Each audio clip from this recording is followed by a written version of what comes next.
بیسر گوہر اس وقت میرے ساتھ موجود ہے, ان سے بات کریں گے. بیسر صاحب یہ بتائیے گا, محمود خان رضوی صاحب نے آج باقاعدہ طور پر جو ہے اپنی نشست سنبھال لی ہے, کتنا مشکل تھا یہ اور کیا توقعات ہیں ان سے؟ نہیں, مشکل تو یہ ایک مشکل آئی تھی. دیکھو میں ایک چیز بڑا کلیریفائی کروں, جب ہم نے اپلیکیشن سبمٹ کر دی یہ سیٹ خالی تھی 7 اگست سے. اس میں پتا یہ تھا کہ اس وقت ہمارے پاس ایک سٹے آرڈر تھا, وہ سٹے چلتا رہا. 1 اکتوبر کو وہ سٹے ختم ہو گیا تھا. پھر ہم سپریم کورٹ آئے, ہم نے کیس واپس لے لیا. اسپیکر صاحب کے پاس جو ہم نے لیٹر بھیجے, اسپیکر صاحب نے کہا کہ اس کیس جو پشاور ہائی کورٹ میں ہے وہ پینڈنگ ہے, وہ اس کو ختم کرو. وہ 31 دسمبر کو ختم ہو کر کے ہم نے اپلیکیشن فائل کر دی تھی. اس کے بعد اسپیکر صاحب نے یہ کر دیا. بہت اچھا ہوا کہ یہ پروسیس کمپلیٹ ہو گیا. اور ایوان مکمل نہیں ہوتا جب تک آپ کے پاس لیڈر آف دا اپوزیشن نہیں, کیونکہ اس کی آئینی ذمہ داری ہے اور ایوان میں اس کا ہونا بڑا ضروری ہوتا ہے. کیا امید ہے محمود صاحب سے, کیا وہ جو برف ہے کیا وہ پگھل سکتی ہے حکومت اور اپوزیشن کے درمیان؟ دیکھیں, پالیٹکس میں کوئی آپ پریڈکٹ نہیں کر سکتے. پالیٹکس میں جب آپ ہوتے ہیں اور عوام کی باتوں کو جب سنتے ہیں تو آپ ریئل ایشوز کو دیکھتے ہیں, اس میں کوئی آپ تجزیہ تو نہیں کر سکتے, لیکن امید کر سکتے ہیں. اور مجھے امید ہے کہ اس کا جتنا تجربہ ہے اور جس خلوص کے ساتھ وہ کرنا چاہ رہے ہیں, اور انہوں نے آج بھی فلور پہ کہا ہے کہ ہم ہر آئینی قانونی کام میں معاونت کریں گے. اور ہم یہ چاہتے ہیں کہ ہمارے ساتھ جو زیادتیاں ہو رہی ہے, خان صاحب کا انہوں نے ذکر کیا, ان کے کیسز کا کیا ہے, اور ہمارے اسیران کا ذکر کیا, انہوں نے خان صاحب پہ جو ملاقاتوں پہ پابندی ہے اس کا ذکر کیا ہے کہ یہ سارے غیر قانونی ہیں. اسی چیزوں کو آپ ختم کرو گے تو آگے بات ہو سکتی ہے اور بڑھے گی, اور انہوں نے کہا تھا کہ بڑھنی چاہیے. ایک تاثر یہ دیا جا رہا ہے کہ نواز شریف کے کہنے پر ان کو اپوزیشن لیڈر لگایا گیا ہے. دیکھو, آج انہوں نے بھی کہا, میں نے بھی کیٹیگریکلی کہا ہے کہ صرف اور صرف اسپیکر صاحب نے کیا ہے, اور یہ اسپیکر کی سوال کمیونٹی میں جائیں گے سر؟ وہ ابھی فیصلہ دیکھو کریں گے, ابھی فیصلہ ہوا نہیں ہے فی الحال. Thank you so much. Lastly بتائیے, سہیل افریدی کے پیچھے عوام نکل آئی ہے, اور جو ہماری یہ صرف ٹریلر ہے, اور انشاءاللہ جب 8 فروری کی کال ہوگی تو ہم بتائیں گے کہ ہم میں کتنی طاقت ہے, یا ہم کیا کچھ کر کے دکھا سکتے ہیں. اور اگر پاکستان میں آئین اور قانون کو بحال نہ کیا گیا تو ہمارے ساتھ بہت سے راستے ہیں جو اس عوامی طاقت سے ہم اپنائیں گے. کیا کیا راستے آپ کے پاس؟ دیکھیے, ابھی ہوتے جلوہ ہے, آگے دیکھیں کیا ہوتا ہے. اپوزیشن لیڈر کے حوالے سے کہا جا رہا ہے کہ نواز شریف کی کال کے اوپر جا کے آپ لوگوں کو بڑا ریلیف دیا گیا ہے.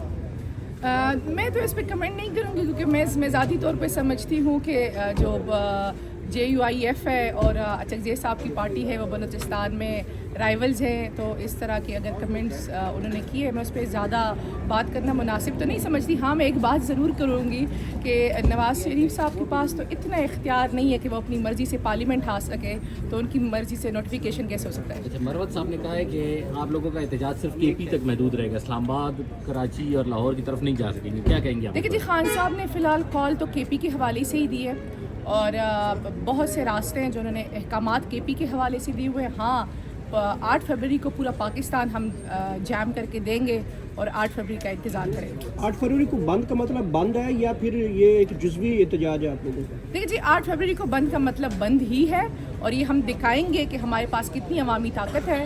آگے جب آئین اور قانون بحال نہیں ہوگا تو ہمارے پاس راستے بہت ہیں. اس وقت خیبر پختونخوا میں خاص طور پر جو خیبر کا علاقہ ہے وہاں آپریشن جاری ہے, صوبائی حکومت سے نہیں پوچھا. آپ سمجھتے ہیں کہ صوبائی حکومت بااختیار ہے؟ دیکھیے جی, پہلی بات تو یہ ہے کہ جو تھیرا کا آپریشن ہے ہم اس کی بھرپور مخالفت کرتے ہیں. ہم دہشت گردی کی حمایت نہیں کر رہے, لیکن ہم اس کی بھرپور مخالفت کر رہے ہیں کیونکہ یہ بند کمروں کے فیصلے ہیں جو ہم پہ مسلط کیے جا رہے ہیں. خیبر پختونخوا نے کئی دہائیوں سے اس کی قیمت چکائی ہے, اور خیبر پختونخوا کے عوام دو طرفہ ڈیمیج ہو رہے ہیں, ایک دہشت گردی کی مد میں, دوسرا کولیٹرل جو یہ آپریشنز ہوتے ہیں اس کی وجہ سے جو کولیٹرل ڈیمیج ہوتا ہے. اس کی وجہ سے خان صاحب نے آخری جو ہماری ملاقات ہوئی تھی انہوں نے کہا تھا کہ آپ نے اس کی بھرپور مخالفت کرنی ہے, اپنے لوگوں کو دربدر نہیں ہونے دینا, چاہے آپ کو سڑکوں پہ بیٹھنا پڑے, چاہے آپ کو جو کچھ بھی کرنا پڑے, لیکن آپ نے اس کی مخالفت کرنی, اور ہم اپنے لیڈر کے انسٹرکشنز پر عمل پیرا ہیں. ہو رہی ہے اور دہشت گردی زیادہ اسی KPK میں ہو رہی ہے, تو جو آپریشن ہو رہا ہے اس میں 0 ٹالرنس ہے. کوئی صوبہ, میں 3 صوبے تو عمل کرتے ہیں, 4تھا صوبہ اگر اس نے عمل نہ کیا تو پھر قانون اپنا راستہ لے گا. وہاں پھر آپ ہمیں یہ کال نہیں کہیں گے کہ گورنر راج لگ گیا, کیونکہ ہم نے اپنی عوام کو اس طرح بیار و متنگار نہیں چھوڑنا. اچھا یہ پرانی باتیں ہوگی. بہت سارے ایسے لوگ ہیں جو ہمارے سیاسی مخالف تھے, اب ان کے ساتھ چلتے ہیں. سیاست میں کہیں نہ کہیں چیزیں رستے آگے اکٹھے ہو سکتے ہیں. یہ خان صاحب کا فیصلہ تھا. اور ایک چیز بتا دوں, اچھا زئی صاحب کا فیصلے کے حوالے سے مجھے کل سے جب سے نوٹیفیکیشن ہو ہمیں خود پازیٹیو فیل آ رہی ہے. ایک خوف سا نظام خود بھی فیل کر رہا ہے. کہیں پازیٹیوٹی ہے کہ شاید کوئی مفاہمت بھی ہونے کا راستہ ہے, کہیں مزاحمت کا خوف ہے. یہ جو مکسڈ میسج ہے یہ پارٹی کے لیے, کسی بھی جماعت کے لیے بہت بہترین ہے. سو ہم ایز اے پارٹی اس کو بہت زیادہ انڈورس بھی کرتے ہیں. اور انشاءاللہ کوشش ہے کہ علامہ صاحب کا اگر نوٹیفیکیشن آج ہو گیا تو ایک میوچل قسم کی ایک فورس آپ کو نظر آئے گی پارٹی میں, خاص طور پہ 8 فروری کے حوالے سے. 8 فروری کو جو احتجاج آپ لوگ کر رہے ہیں یہ کیا کے پی تک محدود رہے گا کہ اسلام آباد تک بھی آئے گا؟ کے پی نہیں, پورے پاکستان میں ہوگا. سندھ میں بھی ہوگا, کراچی ہوگا, ملتان, لاہور, فیصل آباد, پورے پنجاب میں ہوگا. اسلام آباد کو کیوں؟ اسلام آباد کے حوالے سے ابھی کوئی اسٹریٹجی نہیں ہے, پورے پاکستان کی اسٹریٹجی موجود ہے. سو ہر جگہ پہ سڑکوں پہ احتجاج ہوگا. شٹر ڈاؤن ہڑتال بھی ہے, پہیا جام ہڑتال بھی ہے, ٹرانسپورٹ بھی بند رہے گی, دکانیں بھی بند رہیں گی. ہم بہت ساری انجمان جو تاجران کی ان سے ریکویسٹ کریں گے, گلا منڈیاں بھی بند رہیں گی. سو آئی ہوپ کہ لوگ اس کم از کم اور کچھ نہیں دیکھیں, اگر آپ عمران خان سے محبت کرتے ہیں اور سمجھتے ہیں بھاگتے ہیں, ایک دن کے لیے عوام اگر ایسا کام کر لیں تو ایک بڑا اسٹرانگ مل جائے کہ سمبولکلی لوگوں نے اپنا فیصلہ دیا کہ جو 8 فروری کو ہمارے ساتھ ظلم ہوا تھا اس پہ آج بھی عوام وہیں کھڑے ہیں جو 8 فروری 2024 کو جہاں پہ کھڑے تھے. اچھا سر یہ بتائیے گا کہ پنجاب میں جو مریم نواز صاحبہ کے فرزند کی شادی ہوئی ہے اس کے اوپر کافی لوگ تنقید کر رہے ہیں کہ 1 ڈش کے اوپر لوگوں کے جو میرج ہال بلاک کیے گئے, سیل کیے گئے, لیکن خود کی جو شادی ہے اس میں کافی ڈشز لائی گئی ہیں. تو آپ سمجھتے نہیں ہیں کیا میسج دیں گے اس کو؟ ایسے تو مریم صاحبہ کی شادی بھی زیادہ گفتگو مریم اورنگزیب کے والے سے ہوتی ہے کہ آپ کو شادی کے کھڑے یاد آ رہے ہیں. سارا وائرل جو ٹرینڈ ہے مریم اورنگزیب پہ چلا گیا. بٹ اینی ہاؤ یقیناً جہاں پہ قانون بنانے والے لوگ ہوتا قانون توڑیں گے تو غریب عوام کہاں پہ جا سکتے ہیں. یہ بہت ہی عجیب سی بات ہے کہ غریب آدمی کی شادی میں 1 ڈش ہو اور آپ پہ اتنے سارے, لیکن کیونکہ پورا پاکستان موجود تھا, بڑے بڑے لوگ آئے تھے, وہ یقیناً 1 ڈش پہ راضی نہیں ہو سکتے. کچھ تھوڑا حیا کرنی چاہیے, کوئی تھوڑی شرم کرنی چاہیے. آپ مذاق اڑاتے ہیں اس غریب عوام کا کہ جب وہ 5,000 روپے کے حساب سے آٹا لیتا ہے تو وہ ایک وقت کی کھانا نہیں پورا کرتا, لیکن آپ کی اگر 25 اقسام کی کھانے وہاں پہ بنیں گے تو آپ کس کو منہ چڑھا رہے ہیں؟ یہ شرم کیجیے, بہت امبیرسمنٹ. پارٹی میں ایسا کوئی نہیں تھا کہ آپ لوگوں نے دوسرے پارٹی سے جو ہے اپوزیشن لیڈر امپورٹ کر لیے؟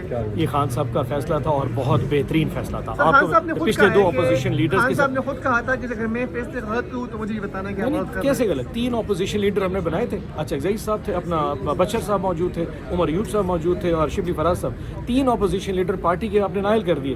ہم اب وہ لے کے ہیں جن کو شاید نائل کرنا آپ کے لیے مشکل ہو جائے گا. کم از کم سوچنا تو پڑے گا. اور علامہ ناصر کے خلاف تو کیس بھی کوئی نہیں. اور اچھک زئی کے حوالے سے بھی کہیں نہ کہیں میرے خیال میں جو ارباب اقدار میں لوگ ان کو بھی سمجھ لگ رہی ہے یہ جو لوگ خان صاحب نے چنے ان کو اٹھا کے مارنا اتنا آسان نہیں جتنا پی ٹی آئی کے لوگوں کو اٹھا کے مار سکتے تھے. میں بالکل اس کا حامی ہوں اور میں سمجھتا ہوں کہ یہ جو سلسلہ ہے یہ تو صوبائی میٹر ہے, لیکن وفاق کو کم سے کم ایک یکساں نظام, بلدیاتی نظام جو پورے ملک کے لیے یکساں نظام ہو, جو کسی عام پارٹی یا خاص لوگوں کے فکر سے نہ بنے, اور وہ یکساں نظام ایک مضبوط نظام اور اس کو امپاورڈ کرنا تمام تر وسائل سے آپ سمجھتے ہیں کہ پھر انشاءاللہ پاکستان میں کچھ جمہوریت دکھے گی. تو بالکل میں اس کو فلی سپورٹ کرتا ہوں, بلکہ میں سمجھتا ہوں کہ وفاق میں سینٹ اور قومی اسمبلی مل کے ایک جوائنٹ کمیٹی بنائیں جو اس پورے ملک کو ایک یکساں بلدیاتی نظام دیں, اور اس کو پھر کوشش کریں کہ آئین میں ایسے کلاز لے کر آئیں کہ اس کو فائنینشلی اور اتھارٹیلی سب اختیارات ملیں. محمود خان